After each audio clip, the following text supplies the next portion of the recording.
Hi dears, C-section awareness series.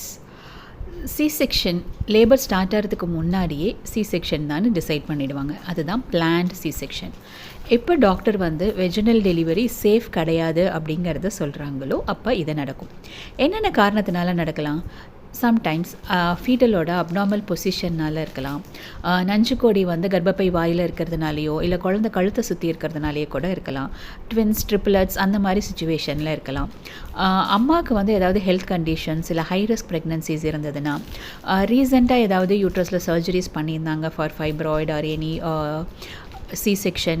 அதே மாதிரி குழந்தைங்களோட வளர்ச்சி சரியாக இல்லைன்னா, ஏதாவது பர்த் டிஃபெக்ட் இருக்குது அப்படின்னா, தலை பெருசாக இருந்ததுன்னா, ஃபைப்ராய்டு இருந்ததுன்னா, இந்த ஸ்மால் பெல்வஸாக இருந்ததுன்னா இருக்கலாம். At the end mom and baby சேஃபாக இருக்கணும். அதுதான் இந்த ரீசன்லாம் உங்களுக்கு தெரியும்னா அவேர்னு கமெண்ட் பண்ணுங்கள். இல்லை உங்களோட C-sectionக்கு என்ன ரீசன் அப்படிங்கிறத கமெண்ட் பண்ணுங்கள். தேங்க்யூ.